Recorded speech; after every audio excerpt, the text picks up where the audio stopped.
नमस्कार, आदाब, सत श्री अकाल। इस वक्त हमारी मौजूदगी है बेतिहाता में समाजवादी पार्टी कार्यालय पर। मौका है नेताजी माननीय मुलायम सिंह यादव की द्वितीय पुण्यतिथि। आज ही के दिन 2 साल पहले इस संसार को उन्होंने अलविदा कह दिया। आज यहाँ पर नम आंखों से उनको याद किया जा रहा है और उनके जो भी विचार थे यहाँ पर विचार गोष्ठी के माध्यम से लोगों के बीच उसको उस पर प्रकाश डाली गई है और उनके आदर्शों पर चलने के लिए शपथ लिया गया है। यहाँ पर हमारे साथ है समाजवादी पार्टी के प्रखर नेता, बेबाक अपनी राय रखने वाले, किसी भी मुद्दे पर बेबाक राय रखने वाले जफर अमीन डक्कू साहब। क्या है आज का संदेश द्वितीय पुण्यतिथि पे? देखिए, आज का हम लोग जो नेताजी ने पिछड़ों और दलितों और अल्पसंख्यकों के लिए किया, उसी रास्ते पे समाजवादी पार्टी चल रही है और उसमें बहुत बड़ी कामयाबी समाजवादी पार्टी को पिछले चुनाव में देखने को मिली कि 37 सीट समाजवादी पार्टी जीती। उत्तर प्रदेश की सबसे बड़ी पार्टी बन के आई, देश की तीसरे नंबर की पार्टी बन गई और ये माननीय नेताजी की ही देन थी और उनके विचार से, उनकी सोच थी। जो उन्होंने शुरू किया था समाजवादी पार्टी के स्थापना के दिन से 1992 4 अक्टूबर 1992 को, वो पूरा हुआ है इधर। आज जो सबसे बड़ी चीज है, आज मैं इस बात से दुखी हूँ कि नेताजी के आज पुण्यतिथि के मौके पर उनके पीरियड में न्याय मिलता था। वो गरीबों की, पिछड़ों की, दलितों की, सबकी सुनते थे, उनको न्याय दिलाते थे। गोरखपुर की सरजमीन पर भी एक काम ऐसा हुआ है, वो पंकज एक सिपाही है जिसके साथ इतना बड़ा अन्याय हुआ है और सरकार अन्याय करने वालों के साथ खड़ी है और वो, उसकी पत्नी, उसका बच्चा, जिस तरह से उसको मारा गया, जिस तरह एक डॉक्टर ने अपने गुर्गों से, अपने गुंडों से पिटवाया। तो आज हम आपसे इसलिए मुखातिब हैं और बात कर रहे हैं कि उसको न्याय दिलाने के लिए समाजवादी पार्टी भी पूरी तरह से तैयार है और हम ये राय देते हैं और हम लोगों ने कहलवाया भी है कि उसमें 156(3) के तहत मुकदमा करे और अदालत से उनके ऊपर मुकदमा कायम कराए और उसमें चार्जशीट लगे और वो डॉक्टर जेल जाए जिसने इस तरह का गलत काम किया। और ये तो समझिए कि डॉक्टर को मारने की तो हम निंदा करते हैं, लेकिन डॉक्टर को मारने के बाद कम से कम एक बहुत बड़ी घटना, अगर शायद उसका गुस्सा ठंडा ना होता, उसने गलत किया तो एक बहुत बड़ा नुकसान हो जाता है। इसलिए कि उसके पास सिवाय आत्महत्या के कोई रास्ता नहीं बचता, उसका परिवार पूरी तरह सड़क पर आ जाता। इसलिए कि किसी की पत्नी के सामने, उसके 4 साल के मासूम के सामने, अगर उस बच्चे के पिता को या उस पत्नी के पति को कोई एक थप्पड़ अगर मार देता है तो उसके लिए सबसे शर्म की बात होती है। और उसके सामने गिरा गिरा के मारा गया, वो बच्चा जवान होगा तो अपने बाप को इस नजर से देखेगा कि हम छोटे थे, हमारे सामने बाप को मारा गया। तो ये एक बहुत बड़ी घटना समझिए टल गई। ये भले हम उसकी निंदा कर रहे हैं, लेकिन उसके पास सिवाय आत्महत्या के, जिस तरह वो दुखी था अपने मार खाने से, अपनी पत्नी, अपने बच्चे के सामने मार खाने से, तो एक बहुत बड़ी घटना बन गई। उसको न्याय मिलना चाहिए, उसका सस्पेंशन वापस होना चाहिए और डॉक्टर के ऊपर मुकदमा कायम होना चाहिए। प्रशासन, सरकार डर रही है और कब प्रशासन और शासन न्याय के साथ खड़ी होगी, हम लोगों को दुख इस बात का है। कहीं तो न्याय के साथ खड़ी हो जाए। आज जनता, देखिए, पूरे शहर की जनता न्याय मांग रही है पंकज के बारे में।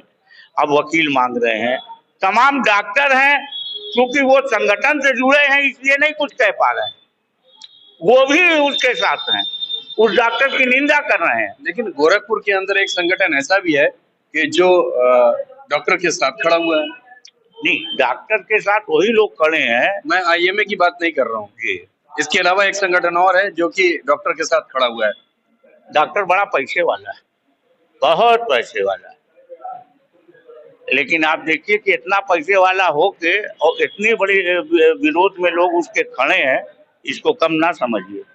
जनता के अंदर आज भी चरित्र है, कैरेक्टर है। लेकिन पुलिस प्रशासन इस मुद्दे पर एकदम चुप्पी साधे हुई है। पुलिस प्रशासन डरा हुआ है कि ये हड़ताल कर देगा इनका संगठन, ये हो जाएगा वो हो जाएगा। सरकार डरी हुई है, इंसाफ नहीं दे रही। जबकि ये घटना पुलिस महकमे से जुड़े हुए एक उनके साथी के साथ घटी है। अच्छा, सरकार हमेशा किसी बात को लेके कहती है, जहाँ कुछ गलत होता है कहती है एक्शन का रिएक्शन। सरकार हमको इस बात का जवाब दे, पहले उसको मारा किसने? डॉक्टर ने मरवाया अपने गुंडों से, इस तरह गिरा गिरा के मारा, ये एक्शन हुआ। और रिएक्शन में उसने मार दिया तो फिर उसको सपोर्ट करना चाहिए। देखिए, सवाल ये हमेशा रिएक्शन का सपोर्ट करती है सरकार। सवाल ये है कि उसने मारा, ये भी बात आ रही है कि उसने हथौड़ी से मारा, मगर हथौड़ी कहीं बरामद नहीं हुई। हथौड़े से मारा, ये तो हल्ला है कि हथौड़े से मारा। जहां पर उसने मारा चैम्बर के अंदर, वहां की सीसीटीवी फुटेज नहीं आ रही है बाहर। देखिए, सच्चाई उसमें तो कुछ और है, सच्चाई को छिपा रहे हैं खुद डॉक्टर, इसलिए कि उसने हथौड़े से 307 का मुकदमा करना था, इसलिए वो हथौड़ा चिल्ला रहा है। हथौड़ा बरामद तो नहीं हुआ है। अरे धक्का मुक्की में गिर गया है, मेज का कोना लगा है, तो क्यों सीसीटीवी दिखाएगा? भाई रहा सवाल की जांच ही नहीं हो रही है कायदे से। सरकार डरी हुई है उस डॉक्टर से, उसके संगठन से, प्रशासन डरा हुआ है। सवाल तो इस बात का है। आप बताइए, आम नागरिकों का नोटिसें जा रही हैं जिसपे महानगर समाजवादी पार्टी शब्बीर कुरैशी के नेतृत्व में आंदोलन किए थी संपत्ति कर, जो लग रहा है नोटिसें जा रही हैं, और उस डॉक्टर के वहां भी नोटिस नहीं गए। गोरखपुर मुख्यमंत्री का गृह जनपद है और न्याय के लिए मुख्यमंत्री योगी आदित्यनाथ बड़े मशहूर हैं।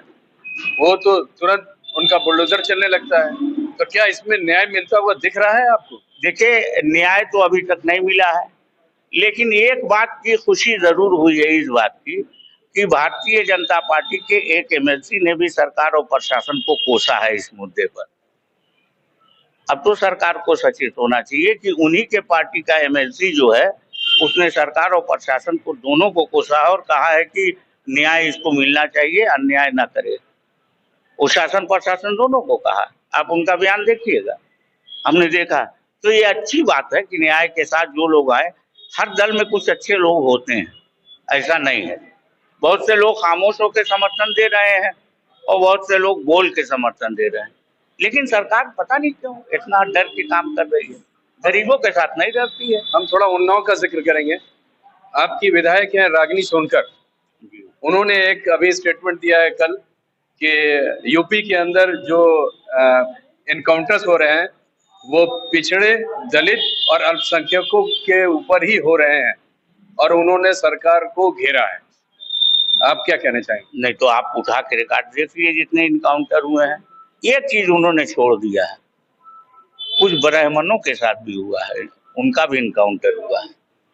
2 दिन की दुल्हन को मुलजिम बना के जेल में डाल दिया गया और 9 महीने तक के करीब जो वो जेल में रही है। तो ब्राह्मण भी इससे अछूता नहीं है इस जुल्म से, वो भूल गई होंगी, नहीं कह पाई होंगी। तो ऐसा है, जो भी रिकॉर्ड है वो रिकॉर्ड सीधे सीधे बता रहा है कि पिछड़ों, अल्पसंख्यकों और दलितों के साथ किस तरह का अन्याय हो रहा है और उसके साथ साथ ब्राह्मणों के साथ भी हो रहा है। लखीमपुर का भी जिक्र करना चाहेंगे, वहां पर अभी कोऑपरेटिव का चुनाव हो रहा था, तो वहां के स्थानीय भाजपा विधायक हैं, कुछ बातें हुई और उसके बाद वहां पर मारपीट हुई, विधायक को मारा गया, वो ऑन कैमरा है, फुटेज है मौजूद। इल्जाम लग रहा है कि समाजवादियों ने मारा है। नहीं, समाजवादी पार्टी ने नहीं मारा है, वो तो वकील है, 12% से ताल्लुक रखते हैं और उस वकील ने मारा है, वो तो सब लोग जानते हैं।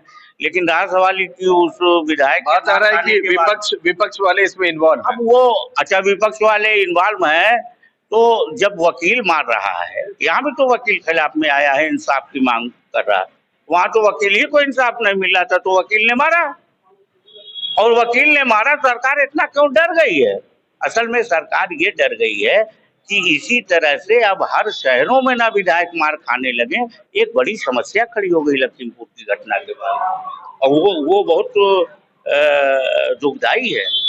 लोकतंत्र के अंदर इस तरह का माहौल ना पैदा हो, हम तो यही दुआ करेंगे और विपक्ष के होके हम ये करेंगे कि साहब इस तरह का माहौल नहीं, लेकिन इस तरह का माहौल बन रहा है, इस तरह का माहौल बन रहा है। और ईवीएम कब तक बचाएंगे। ईवीएम पर एक बात हम कहना चाहेंगे, 2024 का जो लोकसभा का चुनाव हुआ है उसके बाद किसी भी समाजवादी के पार्टी के नेताओं से बात कीजिए तो जिक्र करते हैं 2024 के चुनाव में हमको बहुमत मिला, 36 सीटें मिली, सब कुछ हुआ। लेकिन 12 और 17 का जिक्र नहीं आता, 17 और 22 का जिक्र नहीं आता। हम देखिए 12 से 17 तो हम पूरी 14 पे जोर दे रहे हैं, पूरी हम मेजॉरिटी और बढ़ा दे रहे हैं आपका। हम 14, 17, 19 तीनों की बात कर दे रहे हैं और 22 की भी बात कर दे रहे हैं। हम चुनाव हारे सब, लेकिन हमारे वहां समीक्षा हुई। हिंदुस्तान, उत्तर प्रदेश और हिंदुस्तान का एक आदमी नहीं जाना कि हमारे वहां समीक्षा हो गई और उस समीक्षा की सुधार के बाद हम 2024 में इतनी बड़ी जीत पाए। लेकिन भारतीय जनता पार्टी इन सभी चुनाव में सिर्फ 2024 का चुनाव हारी है और मार हो रही है, पूरी गोल बन गई, लाठी डंडा नहीं चला है, मीटिंगें नहीं हो पाई हैं, मीटिंगों के अंदर एक दूसरे पे इल्जाम लगा है। केंद्र सरकार और उत्तर प्रदेश की सरकार टकरा गई है। केंद्र सरकार मुख्यमंत्री को निशाना बनाकर ही इनकी वजह से आ रही है और मुख्यमंत्री वाली सरकार ये बना रही है कि साहब केंद्र के गृह मंत्रालय से हमारी हार हुई है। उनका तो ये कहना है ये कोरी अफवाह है, विपक्ष वाले फैला रहे हैं। ये विपक्ष वाले क्या, इनके लोगों के बयानात आए हैं। भारतीय जनता पार्टी के बयान, विपक्ष से क्या मतलब भाई। हमारे पार्टी की समीक्षा हो रही है, हमने तो सरकार को नहीं कहा, किसी को मालूम भी नहीं हुआ। हमारे वहां समीक्षा होगी, समीक्षा करके सुधार किया जाता है। हमारे वहां समीक्षा हुई, हमने सुधार किया, हम 24 में जो है इतनी बड़ी जीत की तरफ गए। वो एक चुनाव हारे, जुटम पैजार की नौबत आ गई। हमेशा समाजवादी बोलती है कि 27 में हम वापसी कर रहे हैं और अखिलेश जी मुख्यमंत्री बन रहे हैं। केशव मौर्य जी ने इस पर टिप्पणी की थी, उन्होंने कहा मुंगेरी लाल के हसीन सपने हैं, देखने में कोई बुराई नहीं है। केशव मौर्य ने यही बात लोकसभा चुनाव के पहले कही। ये सारी बातें जो आज वो 27 के लिए कर रहे हैं, यही बात उन्होंने लोकसभा चुनाव के पहले ये सारी बातें की थी। मुंगेरी लाल का सपना है और साहब इतनी सीट 80 में 80 सीट हम जीत रहे, ये सारी चीजें उन्होंने कहा था। तो उनके बात की वैल्यू नहीं है, वो भी उनके बयान भी स्टूल वाले ही बयान जनता भी मानती है, इसलिए उनके बयान को हम लोग या हमारे राष्ट्रीय अध्यक्ष जी कोई अहमियत नहीं है।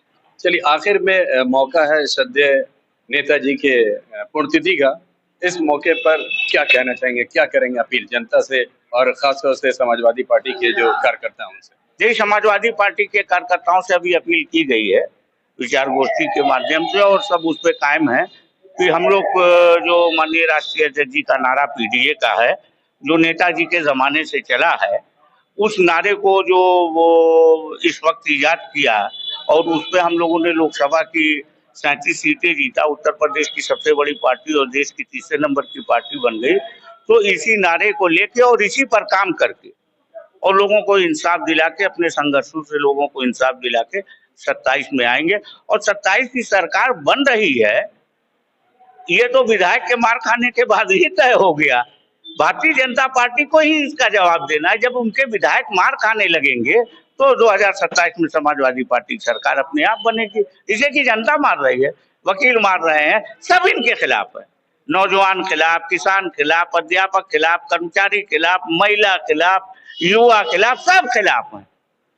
और हम तो इसी बात की दुआ कर रहे हैं कि साहब हमारा देश बचा रहे, श्रीलंका और बांग्लादेश ना बनने पाए। हम तो इसकी दुआ कर रहे हैं और हम अपने समाज के लोगों से भी इसकी दुआ करा भी रहे हैं कि हमारा देश बचा रहे इन चीजों से, उससे पहले सरकार सुधर जाए तो अच्छा। ये थे प्रखर समाजवादी नेता जफर अमीन डक्कू साहब।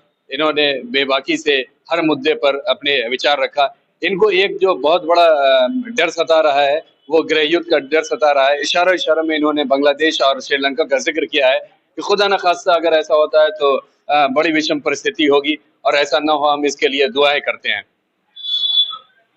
इन्होंने एक बात और कही कि 2027 में फिर इन्होंने बात को दोहराई है कि पूर्ण बहुमत की इनकी सरकार बनने जा रही है। होप्स हो कि इनकी बातें सही हो। और इन्होंने एक बात और साथ में कहा है कि न्याय सबको मिलना चाहिए, अन्याय किसी के साथ नहीं होना चाहिए। आज के इस मौके पर इन्होंने ये संदेश अपने समाजवादी प्रदेशवासियों को दिया है। मैं मोहम्मद यूसुफ, गोरखपुर से EN डेली के लिए।